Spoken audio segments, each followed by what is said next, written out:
大家好，我是强哥，我们又回来了啊！今天就先不跟大家分享数字货币还有哪些币种了啊，因为我们前面都一起学习了那4种，后面我们再慢慢跟大家分享。今天我们就先讲一个新的话题吧，比特币挖矿的相关话题，希望呢能帮助到小伙伴们更好的理解比特币挖矿是怎么收银，为什么有这么多矿工在不停的往里面投钱，还有就是说你想投资比特币矿机需要多少钱，对吧？以及它的收银成本，还有它的回笼周期及年化等等。我们今天就开始一起来学习啊！这是强哥整理出来的一些，也就是基本上这个数据就是近2个月的吧。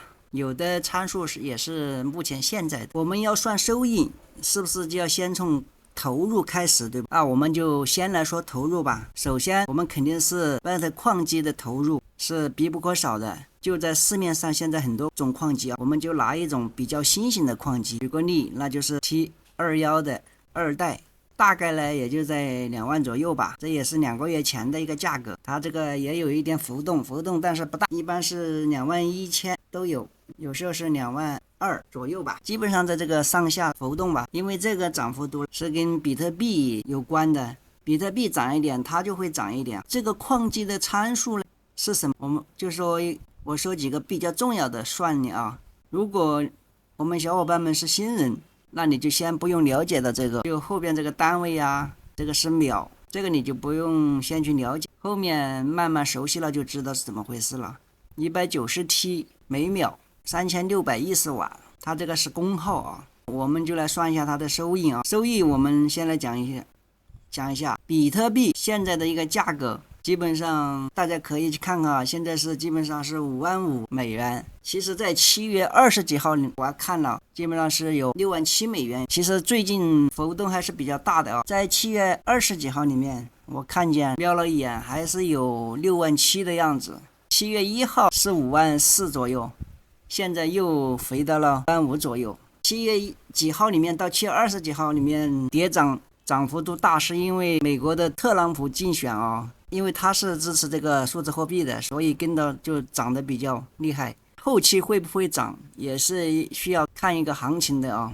我们再来看一台矿机啊，它每天生产多少个比特币？这个是我们现在目前就是以这个 T21 2代，我是按猛驰的矿机生产的矿机，也就是说每天它的生产是0.000014869比特币啊。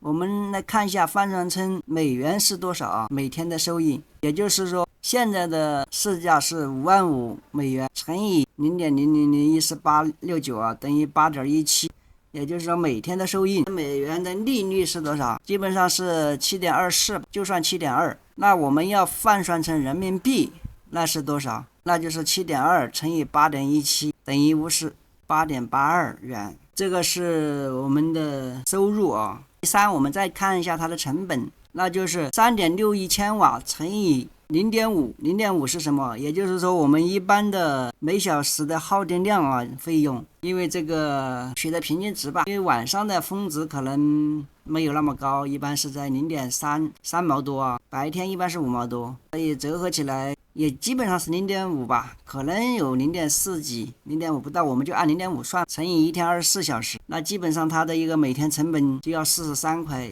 3毛2。那我们再看一下它的净利润呢，就是我们的收益58.82减掉它的成本，我们每天的这样算下来，其实只有15.5元了啊，人民币。也基本上就是非常少的了，这就是一台 T21 矿机每天产生的净利润。也就是说你投资了2万2，我们每天只能赚是5.5。当然了，这是静态的啊，因为这里面有许多变量，比如说币价今天、后天或者以后连续涨了，对吧？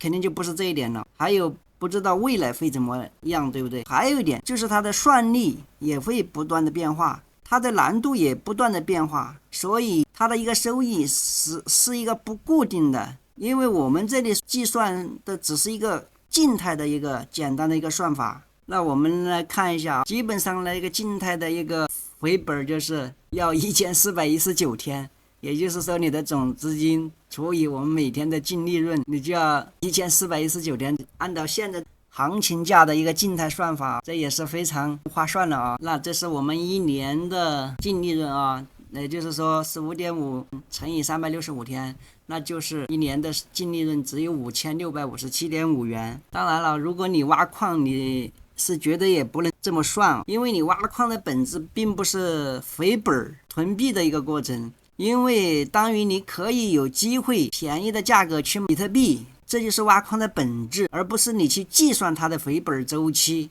因为包括它一年赚多少钱，这个都是根据币种变化而发生变化的，这只是在某一刻某一时间段。因为现在币圈我们是按55000，是按现在此时此刻的币种的一个状态，静态的一个状态下来计算的这个数值。那按67000、72000币种的一个市值，那肯定又不是这样的了，那肯定就是翻一倍多了，那就是14000了。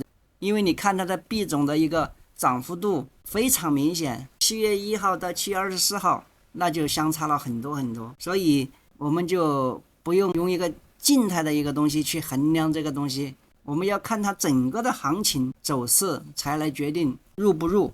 那我们的年化呢，那就是肯定我们一年的净利润除以总投入22000，那就等于25.72%，这就是整个一年的收益。现在挖矿的年化静态呀是25.72%，都会觉得挖矿是暴利，其实不是的。其实一年的挖矿就是只是此时此刻的一个静态的一个币种的一个收益情况，但是在几年之前，对吧？基本上这个收益都能达到100%，甚至有200%的之间的。所以呢，现在这个收益基本都是不合格的了啊。